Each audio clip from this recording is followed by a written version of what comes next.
I had some problem in trying to assess what was. I have seen this about 20 choreographic objects that Bill Forsythe made in since 1997. So that's for a long period. It's 17 years, but actually there's only about 20 of them, of which I saw 15.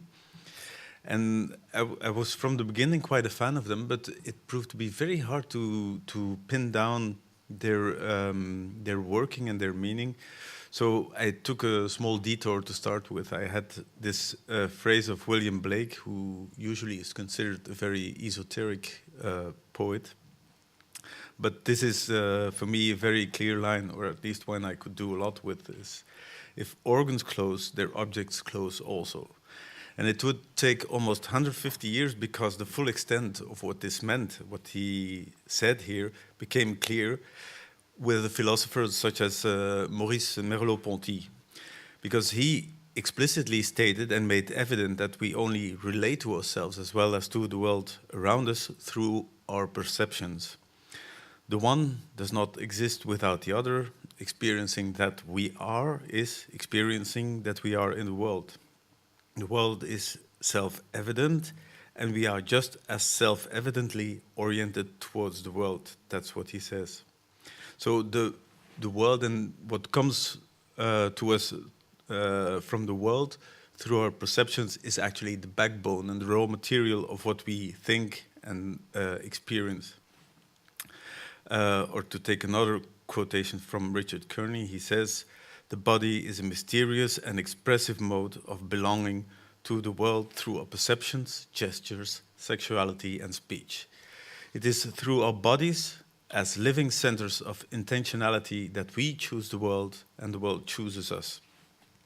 Now, the first organ, the kinesthetic sense, is of course located in the body, so that's why I think this is quite important. But the odd thing is that in the representation of the body, especially on stage, it was always denied this very special status as the first and foremost sense that we have. If we consider ballet, for instance, it represented bodies in an extremely codified way that obscured its actual presence under a cloud of discourse and, for sure, in ballet also discipline. Even if, of course, everybody had some idea of what was going on behind that image. Ballet is a bit like an Escher drawing. It would only take a very slightly odd look to discover the other presence of the ballet dancer. And I think that's many times what Bill Forsythe has actually done. Only around the turn of the 20th century, a decisive turn in the dance field occurs, much at the same time that also in the visual arts, a lively interest in describing the body in movement takes place. It's a well-known fact that the dances of Loie Fuller, for instance, and I'll have an image of that. This is Loie Fuller. And this is the other one is you can see the Cubist influence in the affiche, the poster for her performance in the Folies Bergère. It is a well-known fact that the dances of Loie Fuller, for instance, had an enormous influence on Cubist painting that obviously tries to take into full account the versatility of perception and the many points of view that actually make up for our understanding of what we perceive. And this is now why I had first Le Marcel Duchamp. This also becomes obvious in Marcel Duchamp's early painting Nu descendant un escalier. But a larger interest in movement and in non-Euclidean perception of space and time is also present in this. These are the stoppages, who represent a length of exactly 1 meter, but not in the standard rectilinear way, but through an accidental drop of a thread on the floor. I will come back on Marcel Duchamp because I think there's quite an interesting link between him and Bill Forsythe, even if it's not on the visual level. In a way, as Alain Franco recently wrote in an unpublished essay, modern dance turned the body suddenly into a speaking and expressive organism, and in this way contributed to the expansion of the concept of language, and in its wake of theatricality and representation, if it did not redefine stage work and stage art altogether.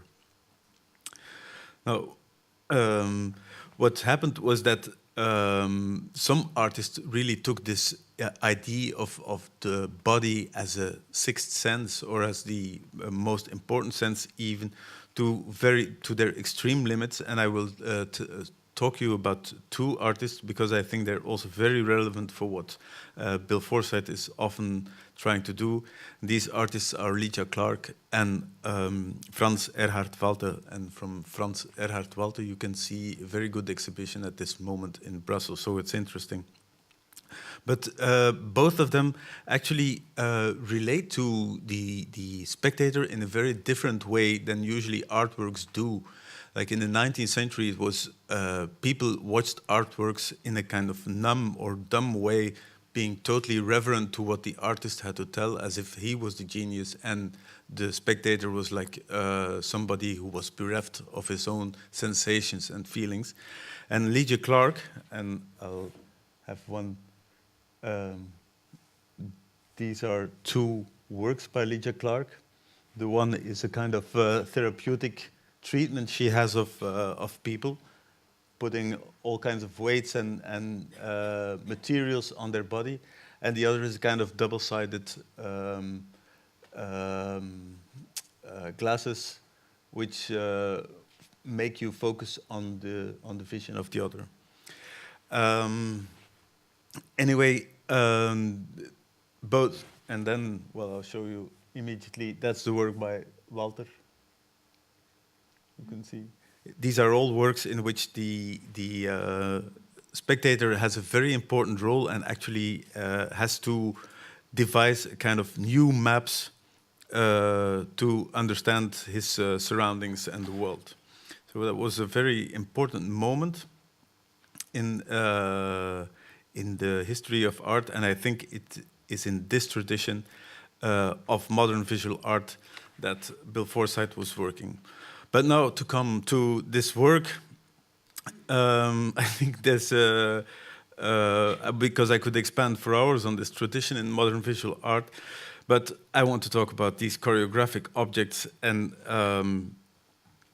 I discovered that they are, in a way, devilishly defeating easy classifications or explanations. Actually, I found it really a hell of a task. For one thing, these objects are never alike. William Forsythe never repeats a work twice. Not in his dances, of course, but also not in his choreographic objects. But he does not even try to do things that are even slightly similar or connected on a formal level. Each new work is a new proposal, a new thought experiment.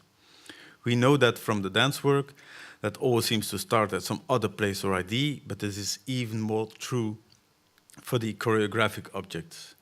The general characteristics of these objects, furthermore, is that they can be labeled as installations. Usually they are the result of a collaboration with, amongst others, Julian Richter. He was a very important force in making these works. They have been conceived for very different spaces, such as galleries, museums, but also theaters and public spaces. In some cases, they seem to be somewhere in the middle, even between a dance work and an object, as dancers are present and performing in them. This is, for instance, the case in a work such as Nowhere and Everywhere at the Same Time, in which one or a few dancers make a profusion of pendulums swing about over a wide floor that, because of these swinging pendulums, takes a never different shape. There is a second version of this work, this is the exception actually, but it's quite different, in which the pendulums move about automatically and even more unpredictably, in this case to make the visitors experience the kind of agility and coordinative reflexes that are required to move through this field. Now there's more. Rarely something is actually made for these installations. They more often than not are the result of just a clever combination of things that are ready-made that are just for sale. For instance, fact of matter. It consists of plastic rings, just very standard plastic rings, very strong plastic rings of 30 centimeters diameter, that are suspended from the ceiling by nylon bands. Surely this is not an easy work to install, but there is no hand of the maker to be seen. It's all standard. So both of these things, the refusal to repeat oneself and the use of mundane objects, make us think again of Marcel Duchamp's work after he completely quit painting. Duchamp did not even care if somebody would replicate his work. He did not bother either to get hold of artworks of others, of course. If you remember the Leonardo da Vinci, Elle a chaud au cul. But there certainly was always a kind of strategic thinking at work in Duchamp's mind when he did one of his outrageous actions. And I suppose some of this strategic capacity is also there in the choreographic objects, for reasons I will come back upon later. In some cases, the choreographic objects are not even ready when the exhibition opens. A famous example of this is the installation You Made Me a Monster in 2005. That installation opens as a stack of cardboard leaves depicting a human skeleton. It's actually kind of material for training for doctors. It's like a cardboard skeleton. But it ends up some hours or days later as a completely grotesque 3D sculpture in cardboard, as Forsythe invites the spectators or the visitors to make their own skeleton out of these ready-made parts. Forsythe also, but this is a bit the sideline, does not stop at objects. There are also a lot of video works, such as Suspended 2008, in which we see Forsythe himself struggling with a thick rope that he tries to suspend himself with or in. And then there's also, and it's very interesting to visit, the website Synchronous Objects that tries to find digital translations for the things the dancers do and looks more or less like a scientific investigation in what movement is or is made of. Finally, there's one more thing. These installations also defeat a sound explanation because they appear here and there, like for instance in a dance festival or in a gallery, but every new installation, for instance, Une Voix in l'Église des Célestins in Avignon in 2001, showed that the recombination of existing works with new ones utterly changed the meaning of all of them. You could say that William Forsythe is using the exhibition itself as a means to redefine and relocate meanings. So now I think that if we look at what these objects finally do or represent, you could say that there's three categories. But first, maybe before I go into this, first give the definition that Forsythe himself gives of what a choreographic object is and in what it differs from just an average installation or sculpture. He says on the website of the company, he says this: choreography and dancing are two distinct and very different practices. In the case that choreography and dance coincide, choreography often serves as a channel for the desire to dance. One could easily assume that the substance of choreographic thought resided exclusively in the body. But is it possible for choreography to generate autonomous expressions of its principles, a choreographic object without the body? The force of this question arises from the real experience of the position of physical practices, specifically dance, in Western culture. Denigrated by centuries of ideological assault, the body in motion, the obvious miracle of existence, is still subtly relegated to the domain of raw sense, precognitive, illiterate.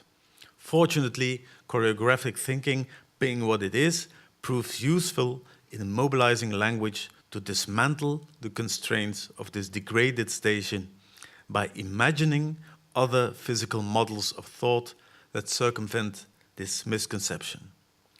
What else besides the body could physical thinking look like? And he brings a lot of thoughts about a French resistance fighter who was blind, to explain something of this thinking in spatial models. And he ends like this: a choreographic object is a model of potential transition from one state to another in any space imaginable. And furthermore, a choreographic object or score is by nature open to a full palette of phenomenological instigations because it acknowledges the body as wholly designed to persistently read every signal from its environment. So I think the word score, but I don't have much time left, so I will skip a bit this part. But the word score, of course, is very important, so, and is actually, in the wake of Anna Halperin, for instance, a very good tool to understand what is happening.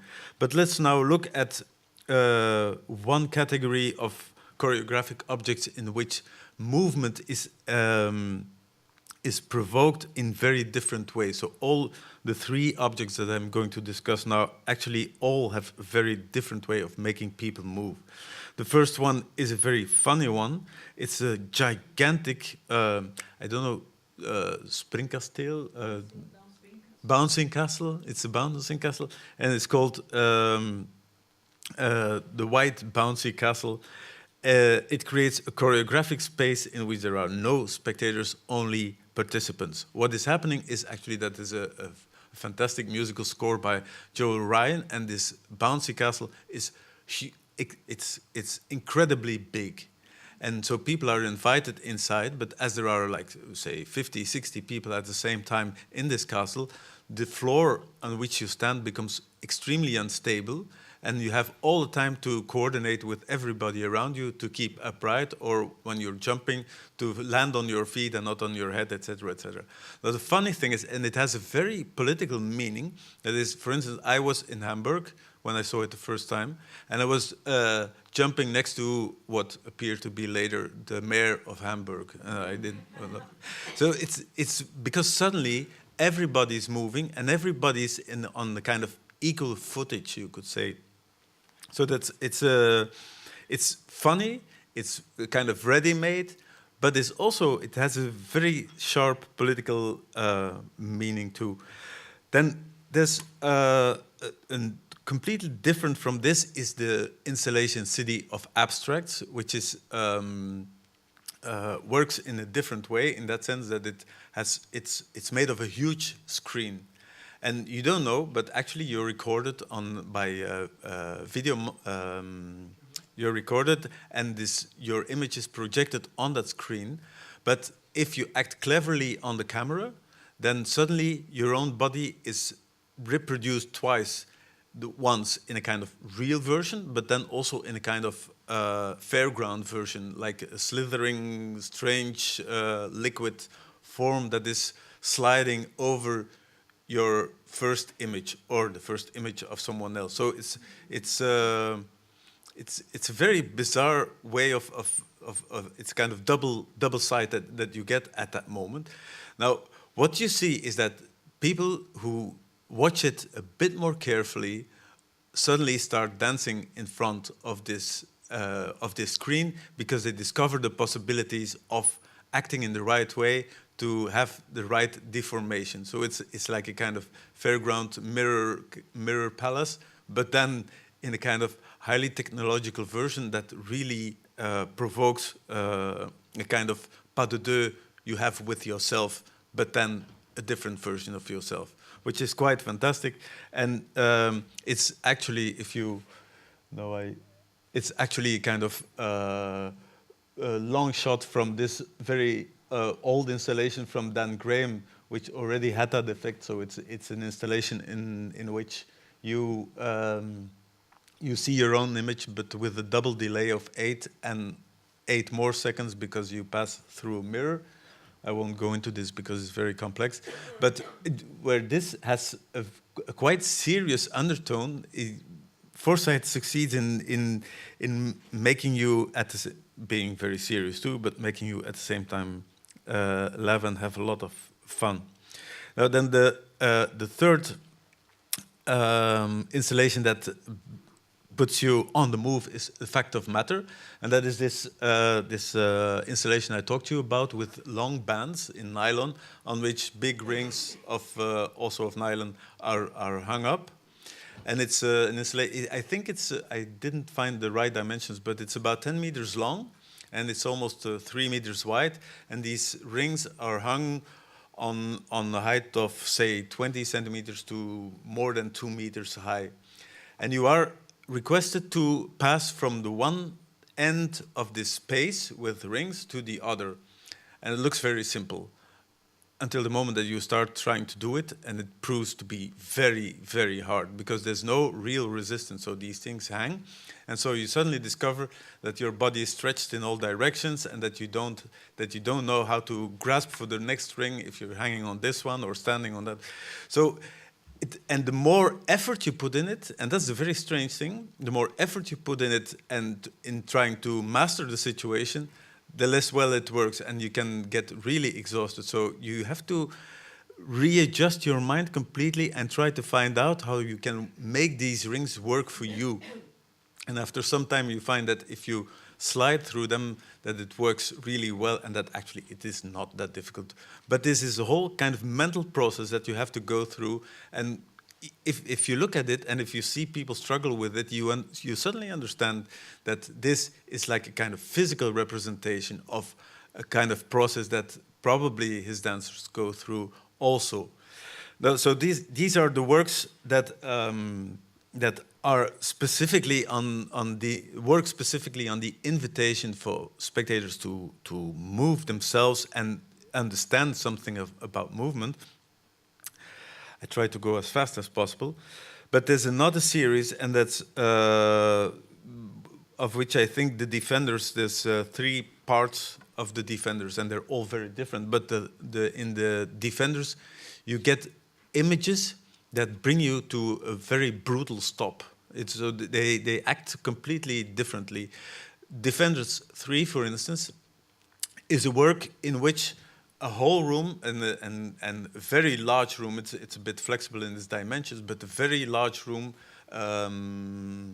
at least as big as this one, is put full of mirrors, and they're put on a kind of drawing board so that they can be tilted in all directions. All these mirrors, and they have a rectangular form. Seems very simple. It's mounted on a red carpet. That's very important, with white walls. So, but then, and Bill Forsythe always comes personally to mount these mirrors in such a way that you can move through them, but it's impossible, and that this is the very odd thing about these mirrors. It's completely impossible to see yourself, which is it stops your mind, but it's like that. And then in some versions, you also get a kind of jacket with something written on your back, and you have to try to read what's written on your back. Now, in the version we showed in Hustle 2 years ago, the space was a bit smaller, and he decided against that. So it's not essential. Now, he never stated publicly what it was about, but what this installation. If you move through it, it's really very difficult to grasp that space and to understand it, especially because of the lack of reflections.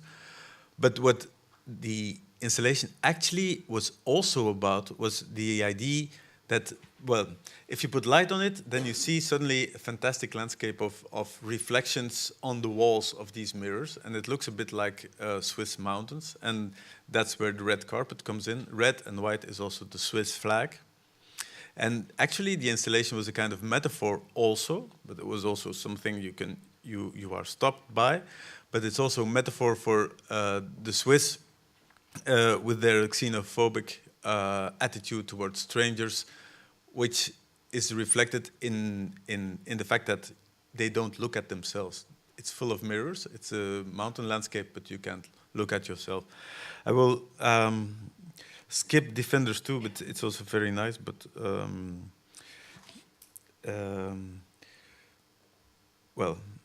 and then there's a third series for me and it's the most difficult to understand, but in a sense, actually, for me, the most beautiful one was that I ever saw, and it's a very strong installation, was You Made Me a Monster. It's this kind of object that makes you contemplate the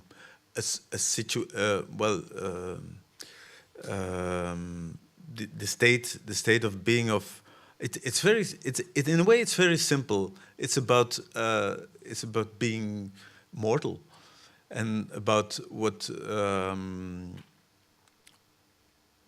illness can do to kind of mental image of your body and yourself. But the scale, I think I described it before. So the scale on which you see these deformed skeletons grow and grow and grow, and the way the dancers move on and through them, it has it certainly makes this thing we all know, that we're mortal. It suddenly becomes something so physical and yeah, physical, but also mentally. It's very hard. For me, it was a very hard thing, because it's so direct. Even if it's just like any theater is, of course, it's a mock-up. It's false. It's you made it yourself, even, but still. So I think I will stop there now, because Julian Richter has made a beautiful series of pictures of some objects, and well, the rest is for some other time.